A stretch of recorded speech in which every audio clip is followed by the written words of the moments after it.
Bonjour, nous vous saluons au nom de Jésus-Christ. Je suis le pasteur Gaël Opongo, le pasteur principal de l'église de la Charité Divine, qui se situe au Congo-Brazzaville, dans l'arrondissement 9 d'Iri. Et en ce jour, j'ai un thème très capital que je vais partager ensemble avec vous. Et le thème est intitulé « Les objectifs de la bénédiction ». On va lire dans le livre de Luc chapitre 16 au verset 19. La Bible nous dit ceci: « Il y avait un homme riche qui était vêtu de pourpre et de fin lin et qui chaque jour menait joyeuse et brillante vie. » Voilà. Donc, on est riche pour avoir une brillante vie sur la terre. Parce que sur cette terre-là, si tu as en difficulté, si tu as du mal à avoir de l'argent, il te sera difficile d'avoir une vie exceptionnelle. Donc voilà pourquoi on souffre, on travaille tous les jours. C'est pour avoir des meilleures conditions. Parce que l'objectif de l'argent, c'est ça. Tu dois travailler et tu dois bien manger, tu dois bien dormir, tu dois bien te déplacer. Alors, c'est le corps qui travaille, c'est le corps qui souffre. Il a raison d'être bien entretenu. Et donc, pour nous qui travaillons, pour ceux qui me suivent, tu travailles et tu dois t'offrir des bonnes conditions. Tu dois mener une vie qui est responsable, une vie qui est propre. Et parce que c'est ça l'objectif de travailler. On travaille pour ne pas vivre une vie médiocre. Et l'un des objectifs encore qu'on peut citer ce matin, c'est devenir une source de bénédiction pour les autres. Donc, on peut dire en premier lieu, on est riche, c'est pour avoir une bonne vie sur la terre. Et deuxièmement, on est riche également, c'est pour devenir une source de bénédiction pour les autres. Dieu m'a béni, c'est pour que les autres deviennent bénis aussi par moi. Donc, lorsque Dieu te bénit, tu deviens comme un canal, tu deviens comme un pont à travers lequel les autres vont s'en prêter aussi pour passer et pourront devenir riches à partir de toi. Donc, c'est ça aussi l'objectif de la bénédiction. Quelqu'un qui est béni, quelqu'un qui est riche, on le voit souvent dans beaucoup de familles. On voit des gens qui sont riches et autour de lui se trouvent que des pauvres. Donc, en dehors de lui, dans sa famille, il n'y a pas d'autres petits riches qui se forment. Alors que si Dieu te fait grâce dans une famille qui est née pauvre et que tu es riche à partir de toi, les autres aussi doivent s'enrichir. Et pour cela, nous allons essayer de lire le livre de Genèse, Genèse chapitre 12, du premier verset au verset 3. L'Éternel dit à Abraham: va-t'en de ton pays, de ta patrie et de la maison de ton père, dans le pays que je te montrerai. Je ferai de toi une grande nation et je te bénirai. Je rendrai ton nom grand et tu seras une source de bénédiction. Voilà ce que Dieu est en train de dire à Abraham ici. Il dit: je rendrai ton nom grand, je te bénirai. Et je ferai de toi une source de bénédiction. Lorsque Dieu bénit quelqu'un, ce n'est pas pour que ce dernier écrase les autres à partir de sa bénédiction. Donc Dieu nous bénit pour que nous devenions des canaux de bénédiction pour les autres. Dieu t'a élevé dans une famille, Dieu t'a élevé dans une nation, Dieu t'a élevé quelque part dans une société. À partir de toi, d'autres personnes aussi doivent être bénies. Alors que la bénédiction, l'objectif de la bénédiction des gens qui sont bénis, en fait, c'est pour que d'autres personnes deviennent aussi bénies à partir d'eux. Donc, toi qui me suis en direct, Dieu t'a béni, ce n'est pas pour que tu deviennes un orgueilleux, ce n'est pas pour que tu insultes les gens, que tu ravisses les femmes des gens. Dieu t'a béni, c'est pour aider. Dieu t'a béni, c'est pour orienter. Dieu t'a béni, c'est pour soutenir.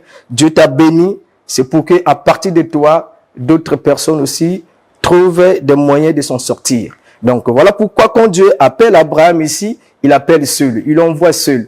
Mais il dit, dès que tu vas devenir béni, alors je ferai de toi une source de bénédiction.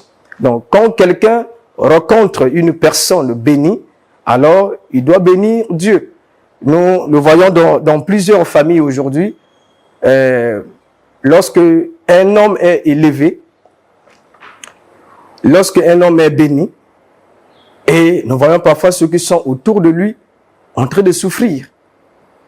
Venir parfois devant son portail, toquer pour avoir peut-être 10 000, alors que dans une famille que Dieu a béni, l'un de vos frères, l'une de votre sœur, alors la prière de continuer à demander Dieu pour chercher la bénédiction doit s'arrêter.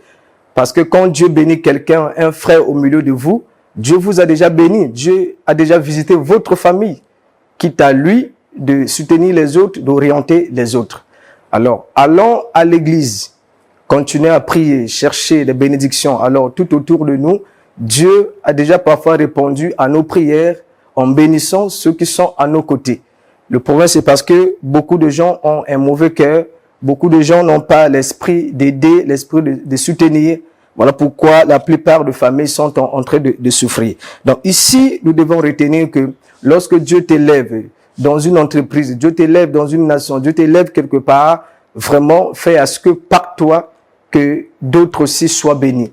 Que quelqu'un un jour arrive à dire que ce que je suis devenu aujourd'hui, c'est à cause d'un tel. C'est un bon témoignage.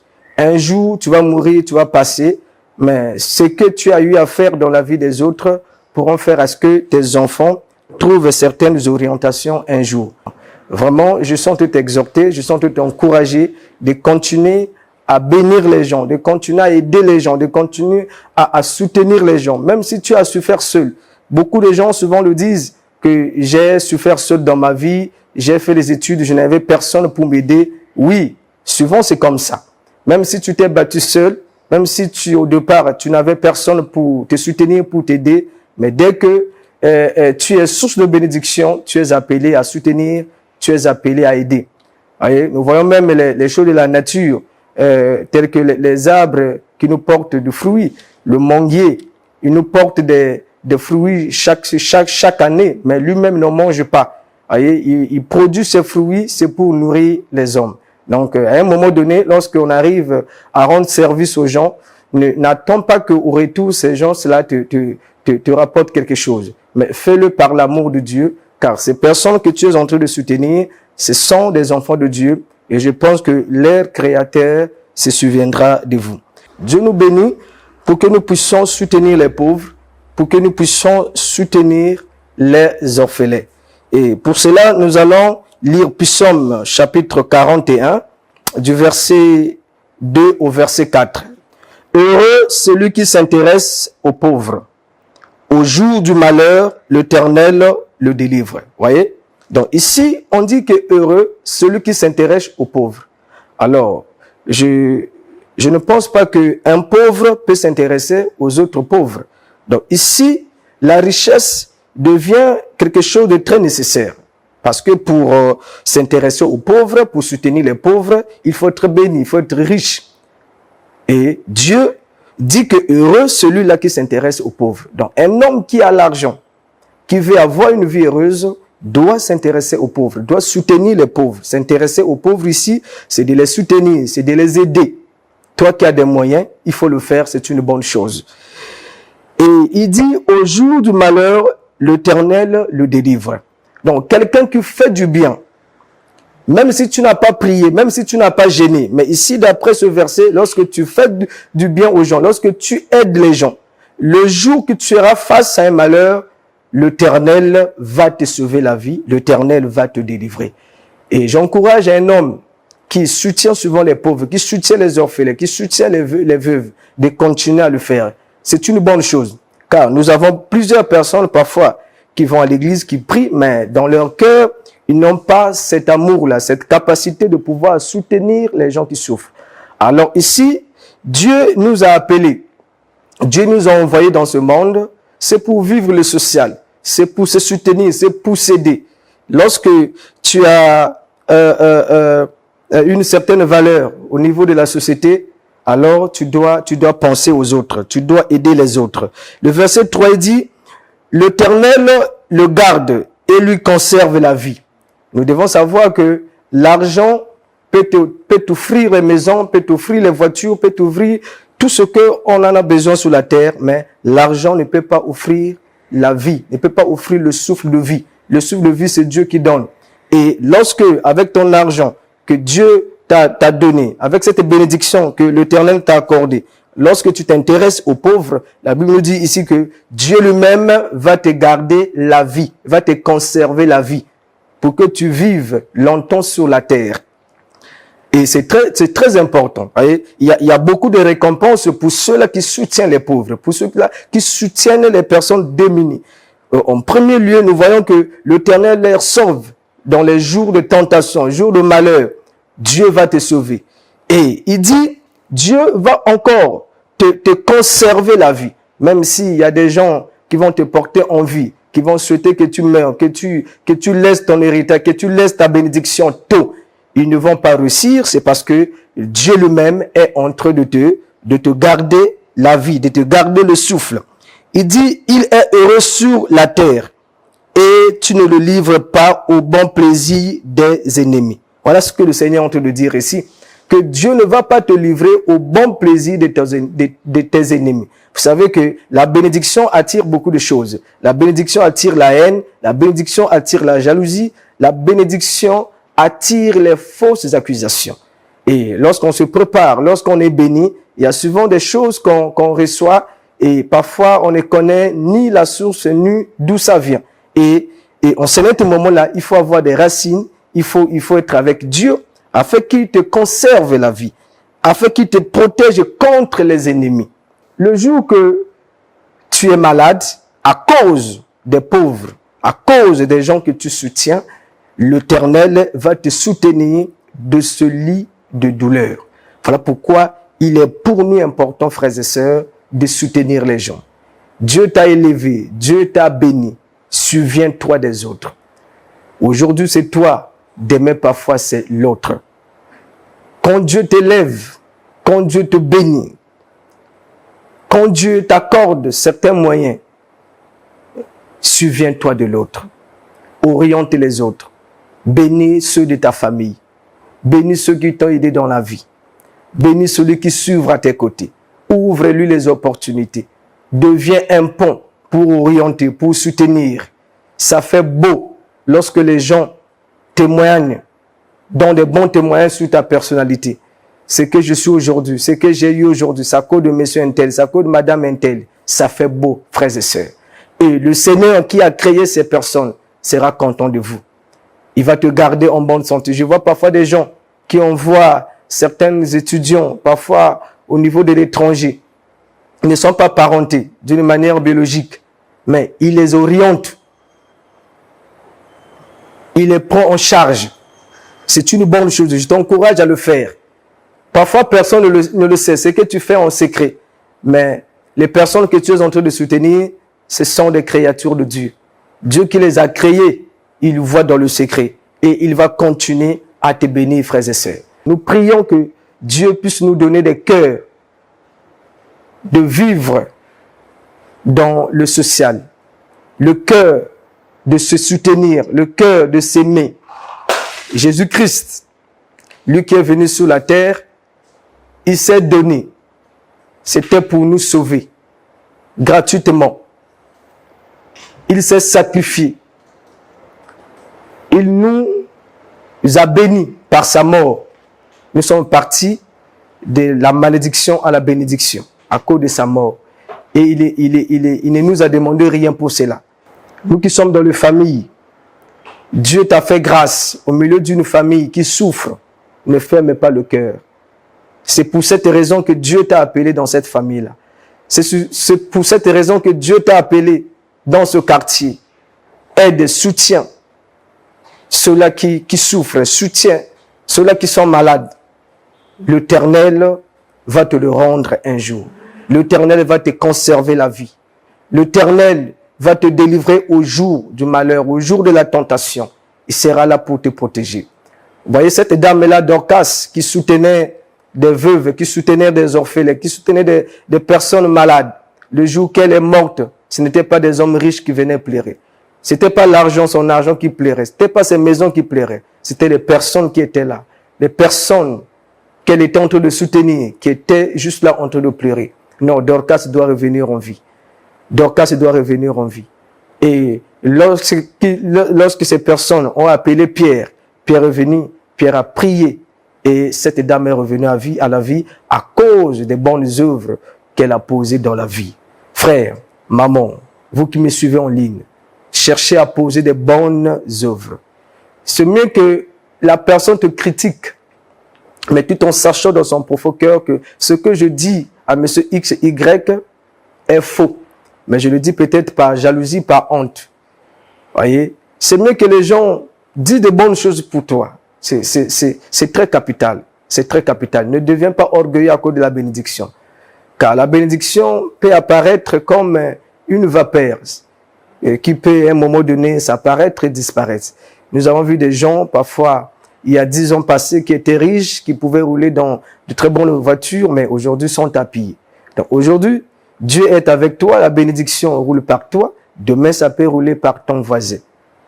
Et c'est très important de manger le peu que Dieu te donne avec les autres dans la société.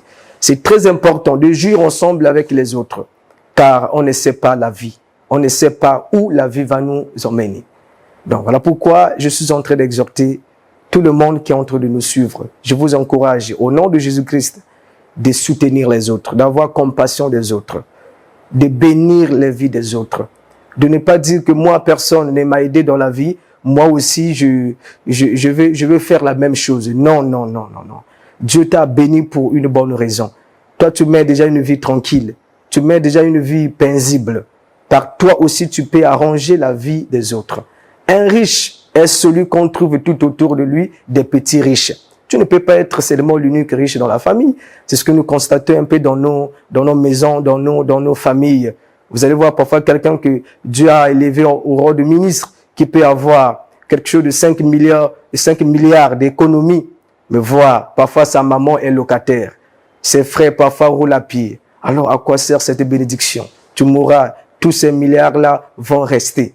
Pendant que tu dors dans des bonnes maisons, tu roules bien, tu manges bien. Parfois ta maman souffre de faim, tes frères souffrent de faim. Alors c'est pas une bonne chose. Voilà pourquoi et nous vous exhortons. Et je prie que toi qui écoutes ce message, que tu prennes soin de tes parents, que tu prennes soin de ton entourage, que tu prennes soin même de ceux qui sont sous ta garde. Quelqu'un peut être ton garde-corps aujourd'hui, mais demain, il devient un grand patron. Alors, soutiens tout le monde. Vraiment, c'était un peu ça, sinon aujourd'hui, c'est 3 points qu'on allait parler avec vous. Et c'est le pasteur Gaël Opongo. Et je suis au Congo-Brazzaville, tel que je le dis, responsable de l'Église de la Charité Divine. Et nous sommes à Brazzaville, et dans l'arrondissement 9 d'Iri, sur le goudron qui mène vers le quartier Congo-Chine, précisément l'arrêt Mastero 53 de la rue Bora. Et vous pouvez aussi nous contacter sur nos numéros qui sont affichés au bas de l'écran. Sur WhatsApp, vous pouvez nous avoir sur 06 434 32 50 et vous pouvez nous écrire, vous pouvez nous appeler et ensemble on va discuter avec vous. Merci, à la prochaine. Je vous salue au nom de notre Seigneur et Sauveur Jésus-Christ. Je suis le docteur Michael Ossa de l'église de Jésus-Christ, source de salut des âmes, qui se situe à Massengo sur la route nationale numéro 2, plus précisément à l'arrêt de bus Manguier. Nous sommes au Goudron. J'aimerais vous partager un peu ce message-là, très important pour ceux qui sont en train de passer un peu de moments difficiles en ce temps. Notre mission est intitulée « Retrouver par grâce ». J'ai aussi un livre que je suis en train d'écrire, « Retrouver par l'amour ». Donc l'émission, je l'ai connotée peut-être par « Retrouver par grâce » parce que tout cela, nous sommes sauvés par grâce, c'est pas par nos mérites, ce n'est pas parce que nous faisons bien que nous avons trouvé grâce de devenir enfants de Dieu. Donc ce message-là, je vous apporte ça pour ceux qui ont besoin de Jésus dans leur vie, qui essaient de faire par leurs efforts, qui n'y arrivent pas. C'est pour que vous compreniez qu'il y a un Seigneur, un Sauveur qui était mort à la croix pour nos péchés. Il a pris notre place. Il a tout accepté pour que nous ayons la vie éternelle par lui. Donc aujourd'hui, nous allons partager un thème retrouvé par la grâce. Deux points, quand Dieu nous poursuit par amour. Alléluia. Gloire au Seigneur. Nous allons partager l'histoire ça sera basé dans Luc chapitre 15. Les pharisiens, les scribes murmuraient, disant, cet homme accueille les gens de mauvaise vie et mange avec eux. Je vais essayer un peu de commenter un peu ces deux versets-là. Tous les publicains, les gens de mauvaise vie, s'approchaient de Jésus pour l'entendre. Aujourd'hui, ce qui se passe dans notre société, le vrai sens de l'évangile a été bafoué. Aujourd'hui, quand nous voyons nos bien-aimés dans le Seigneur qui prêchent l'évangile, ils sont là, ils découragent même des gens qui ont le désir de venir à l'église. Parce que leur évangile est basé sur la personnalité au lieu d'être basé sur le Seigneur Jésus-Christ. Et la Bible déclare ici que les publicains, les gens de mauvaise vie, c'est comme des gens qui mènent une vie dissolue, s'approchaient de Jésus pour l'entendre. Ça parle d'abord comme de la mission de l'église. L'église a une mission d'appeler les gens à venir à Jésus, quel que soit leur titre, leur identité, leur comportement. Jésus a besoin de tels qu'ils sont. Donc, les publicains avaient une mauvaise réputation dans la Bible. C'était des collecteurs des impôts. C'était comme des receveurs ou des divisionnaires aux impôts aujourd'hui. Donc, ils étaient des gens qui étaient mal vus dans la société en ces temps-là, parce qu'ils abusaient des droits des impôts qu'ils devaient prélever aux contribuables en ces temps-là. Donc, la Bible nous dit que Jésus, déjà manger avec un publicain à l'époque, c'était comme pécher contre la loi. Voir les publicains et les gens de mauvaise vie comme des prostituées, comme peut-être des homosexuels, un exemple, venir à Jésus pour entendre Jésus, c'est déjà quelque chose d'important. Donc, qu'est-ce qui se passe ici? Donc, ils s'étaient approchés de Jésus pour l'entendre.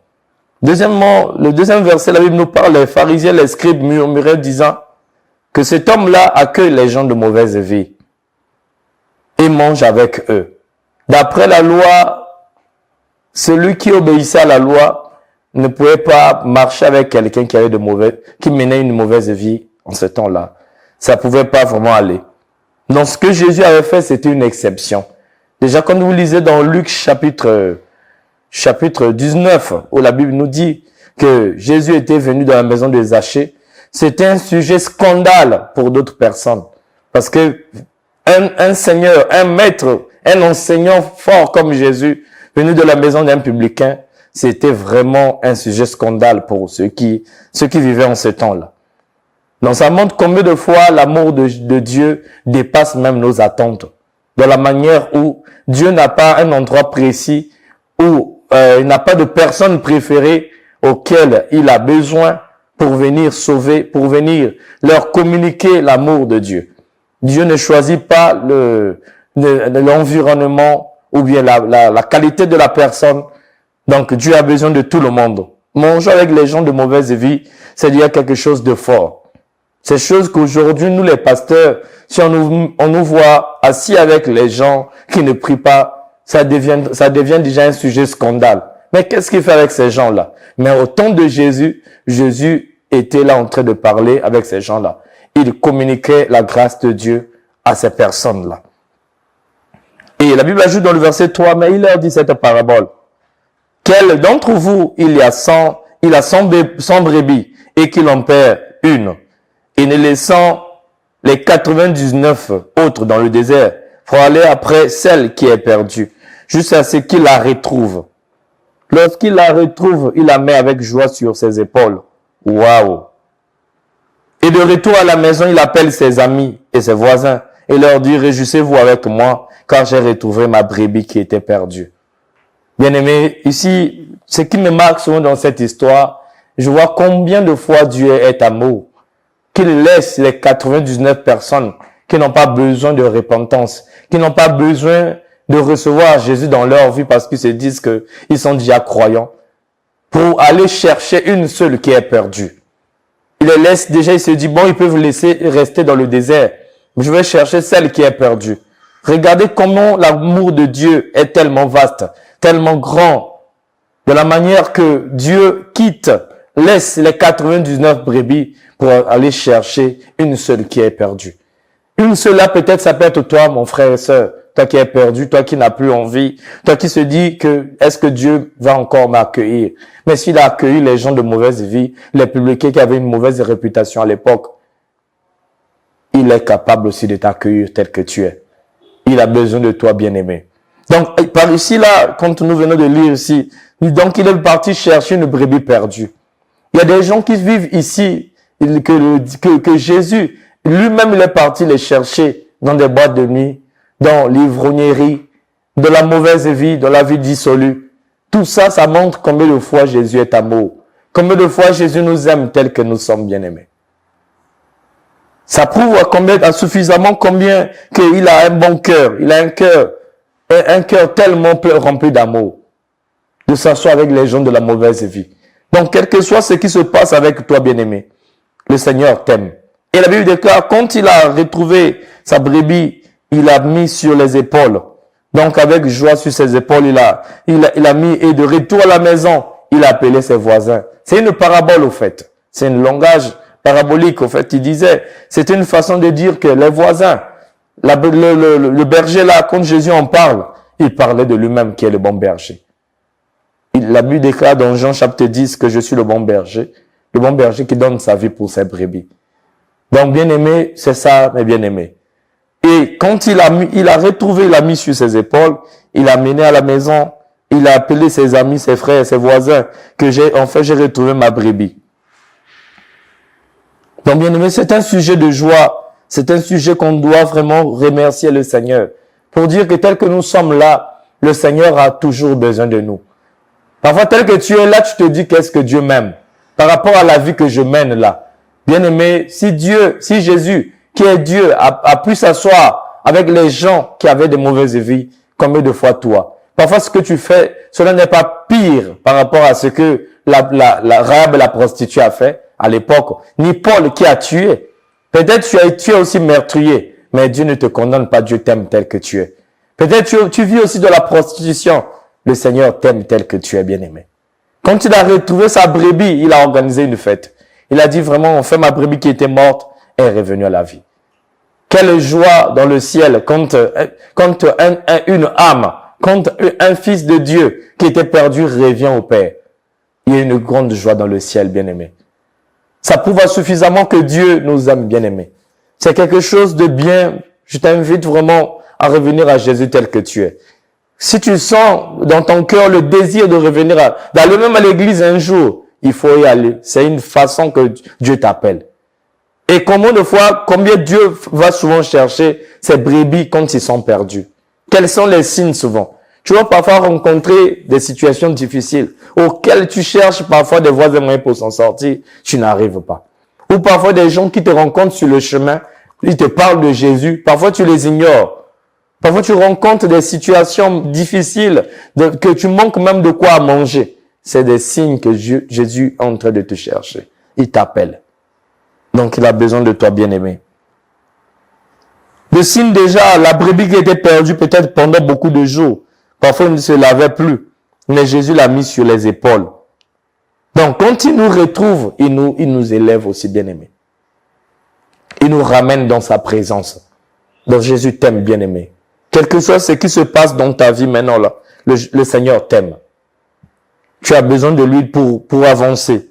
C'est parce que sans lui, tu ne pourras rien faire, bien-aimé. Jésus t'aime beaucoup, bien-aimé, quel que soit ce qui se passe. Donc, je vais directement passer sur la parabole d'un homme qui avait 2 fils.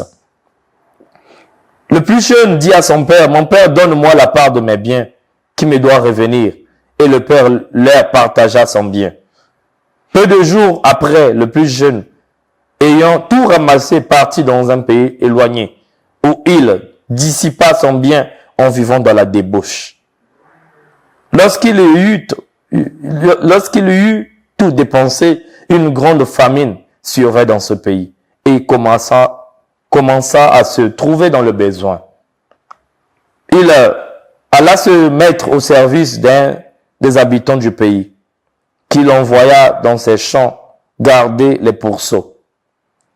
Il aurait bien voulu se rassasier des carouges que mangeaient les pourceaux, mais personne ne lui en donnait. Étant entré en lui-même, il se dit, combien de mercenaires chez mon père ont du pain en abondance, et moi je meurs ici de faim. Je me leverai, j'irai vers mon père, je lui dirai, mon père, j'ai péché contre le ciel et contre toi. Je ne suis pas digne d'être appelé ton fils. Traite-moi comme l'un de tes mercenaires. Il se leva et alla vers son père. Comme il était encore loin, son père vit et fut ému de compassion. Il courut se jeter à son cou, le baisa. Le fils lui dit, mon père, j'ai péché contre le ciel et contre toi. Je ne suis pas digne d'être appelé ton fils. Mais le père dit à son serviteur, apportez la plus belle robe et l'en revêtez-vous. Mettez-lui un anneau au doigt et des souliers aux pieds. Amenez le veau gras et tuez-le, mangeons et réjouissons-nous. Car mon fils que voici était mort et est revenu à la vie. Il était perdu et il est retrouvé. Et il commençait à se réjouir. Gloire au Seigneur. Bien-aimé, c'est une merveilleuse histoire que j'aime vraiment souvent partager à l'église, bien-aimé. C'est un message très fort pour ramener ceux qui sont perdus, ceux qui ont perdu de l'espoir, ceux qui se disent que est-ce que Dieu peut encore m'accueillir, ceux qui se sont coupables de leur péché, ceux qui se sont fatigués de leur vie, de leur mauvaise vie. Ils se disent que est-ce que Dieu peut encore m'accorder cette chance-là de redevenir encore son ami, de redevenir encore son fils. Bien-aimé, c'est quelque chose que l'Église, toi qui m'écoutes, bien-aimé, tu as besoin de Jésus dans ta vie. Le Seigneur t'aime tellement beaucoup. Il t'aime, bien-aimé. Pour ce que Jésus a fait à la croix pour nous, bien-aimé, c'est un prix merveilleux. Il a besoin de toi, il a besoin de te faire du bien. Il a besoin de te sauver. Il a besoin de te changer, bien-aimé. Quel que soit ce qui se passe, quelle que soit la situation que tu es en train de passer actuellement, Jésus t'aime tel que tu es. Il t'aime, bien-aimé. Regarde comment le Fils, c'est ce que nous exigeons souvent à Dieu. Seigneur, bénis-moi, accorde-moi la bénédiction. Une bénédiction sans sagesse. Bien-aimé, ça sera mal géré. Il y a eu des gens qui ont été bénis aussi, qui avaient besoin de l'argent, que Dieu leur a donné tous les moyens physiques, les moyens matériels. Mais ils n'ont pas su bien gérer ces biens-là. Ils ont fini par revenir dans le monde. Ils ont fini par se retrouver dans le besoin, comme cet enfant-là. Mais quand il était il était devenu en difficulté, il est rentré en lui-même, bien-aimé. Ce que Dieu te recommande maintenant là, c'est de rentrer en toi-même. De se souvenir de là où tu es tombé, comme la Bible déclare dans Apocalypse. Souviens-toi d'où tu es tombé et réponds-toi. Alléluia. Donc, ce que j'essaie de te demander, bien-aimé, le message là, Dieu nous a donné ça, retrouver par grâce. C'est pour que tu te retrouves, pour que Dieu a besoin de toi. Dieu veut te retrouver de là où tu es. Mais parfois, c'est toi qui ne donnes pas l'accès de revenir au Père. Il a besoin de toi, bien-aimé. Quand il s'est trouvé dans le besoin, il est allé travailler chez un homme du pays. Il cherchait même de quoi manger, il s'est trouvé dans le besoin. Il manquait même de quoi boire, il manquait même de quoi manger. Manger, c'est une nécessité quotidienne très importante. Même si tu peux jeûner à la fin, la Bible déclare que Jésus a jeûné pendant 40 jours. Mais après, il a eu faim. Donc manger, c'est une nécessité pour une vie. Donc toute personne, tu peux se dire que je vais jeûner. Tu ne vas pas jeûner toute ta vie, bien-aimé. Peut-être toi qui m'écoutes, tu te sens aussi dans le besoin. Tu as du mal à passer bien tes journées. Tu manges avec beaucoup de difficultés. C'est parfois un moyen que le Père a besoin de toi. Il est rentré en lui-même, il s'est dit, j'irai chez mon Père. Je dirai à mon Père, j'ai péché contre le ciel. Or, dans les psaumes, le ciel symbolise le Seigneur, Jésus-Christ. J'ai péché contre Dieu, j'ai péché contre mon Père. Il a essayé de raisonner encore en lui-même. Combien de salariés qu'ils ont chez mon Père là-bas? Ils ont de la nourriture en abondance. Ils ont même l'assurance maladie. Bien aimé, vous savez que la Bible déclare dans Exode chapitre 15, lorsque vous me servirez, j'éloignerai de vous la maladie. Lorsque quelqu'un sert Jésus-Christ comme Seigneur et Sauveur, le Seigneur lui éloigne de la maladie, bien aimé. C'est très très important. Nous qui servons le Seigneur, c'est difficile que nous tombons malades. La maladie peut arriver, mais la guérison est déjà dans le corps. Bien-aimé, il se trouvait dans le besoin de cet enfant-là. Combien de mercenaires sont dans la maison de mon père? Ils ont de la nourriture en abondance. Ils mangent à leur faim. Bien-aimé, c'est une grâce, bien-aimé. Le Seigneur t'aime. Et il s'est levé. Il a pris la décision de revenir chez son père. De loin, le père le vit. Le père avait toujours le regard fixé sur le chemin où était parti son fils. Il était toujours inquiet de savoir combien est-ce que mon fils là-bas a mangé. C'est ce qui arrive souvent même aux parents quand les enfants vont dans les internats. Parfois, ils s'inquiètent. Ou quand les enfants vont à l'étranger. Est-ce que mon enfant a mangé? Est-ce comment il passe des nuits là-bas? Mais le cas de cet enfant-là, c'était pas peut-être pour une bourse. Mais il a demandé, Père, donne-moi la part de mes biens. C'est comme il cherchait à être indépendant, mais il n'était pas encore prêt. Bien-aimé. Il était encore insensé. Il n'avait pas la sagesse pour bien gérer cette richesse-là, bien-aimé. Quand il est rentré en lui-même, en revenant vers le Père, il dit, Papa, je me sens pas digne d'être appelé ton fils. J'ai péché contre le ciel, j'ai péché contre toi. Père, pardonne-moi. Le Père, le but, c'était pas vraiment que le fils confesse ses péchés, comme aujourd'hui les gens prêchent mal l'évangile. Ils pensent que pour faire recevoir quelqu'un Jésus, il faut qu'il confesse ses péchés. Ou l'eunuque éthiopien avait-il confessé ses péchés pour qu'il soit baptisé? Je pense que ça, c'est l'aspect de la loi dans les évangiles. Mais ce que le Père avait besoin, c'était que le Fils revienne. Quand il est revenu à lui, c'est là que le Père était tellement ravi, bien-aimé.